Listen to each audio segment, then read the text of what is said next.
श्री सोमनाथ ज्योतिर्लिंगों की पौराणिक कथाएं। गुजरात प्रांत के काठियावाड़ क्षेत्र में समुद्र के किनारे सोमनाथ नामक विश्व प्रसिद्ध मंदिर में ये ज्योतिर्लिंग स्थापित है।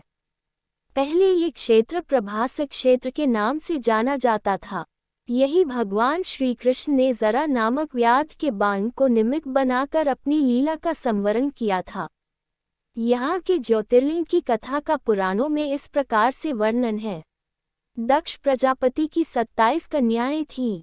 उन सभी का विवाह चंद्रदेव के साथ हुआ था, किंतु चंद्रमा का समस्त अनुराग व प्रेम उनमें से केवल रोहिणी के प्रति ही रहता था। उनके इस कृत्य से दक्ष प्रजापति की अन्य कन्याएं बहुत अप्रसन्न रहती थीं। उन्होंने अपनी यह व्यथा कथा अपने पिता को सुनाई। दक्ष प्रजापति ने इसके लिए चंद्रदेव को अनेक प्रकार से समझाया, किंतु रोहिणी के वशीभूत उनके हृदय पर इसका कोई प्रभाव नहीं पड़ा। अंततः दक्ष ने क्रुद्ध होकर उन्हें क्षयग्रस्त हो जाने का शाप दे दिया। इस शाप के कारण चंद्रदेव तत्काल क्षयग्रस्त हो गए। उनके क्षयग्रस्त होते ही पृथ्वी पर सुधा शीतलता वर्षण का उनका सारा कार्य रुक गया। चारों ओर त्राही त्राही मच गई। चंद्रमा भी बहुत दुखी और चिंतित थे।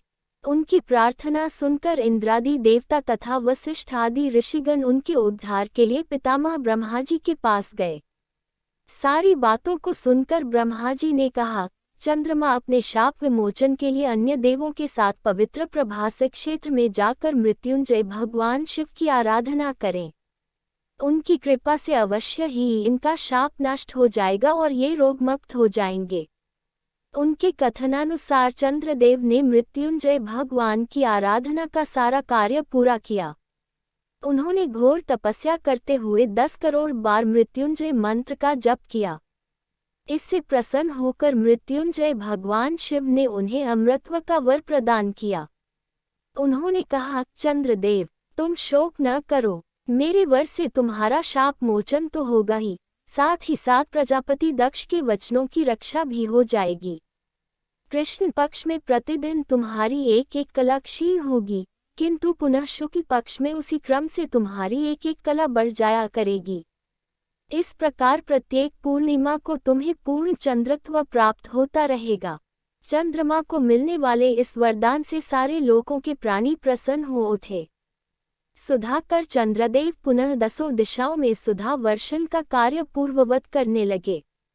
शाप मुक्त होकर चंद्रदेव ने अन्य देवताओं के साथ मिलकर मृत्युंजय भगवान से प्रार्थना की कि आप माता पार्वती जी के साथ सदा के लिए प्राणों के उद्धारार्थ यहाँ निवास करें।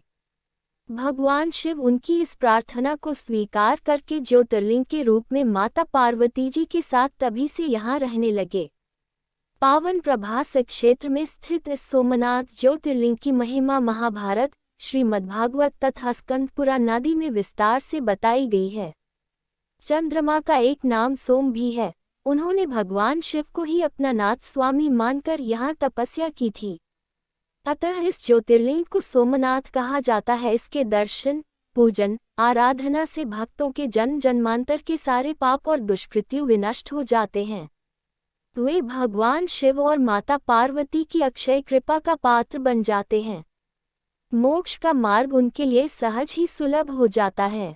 उनके लौकिक पारलौकिक सारे कृत्य स्वयमेव सफल हो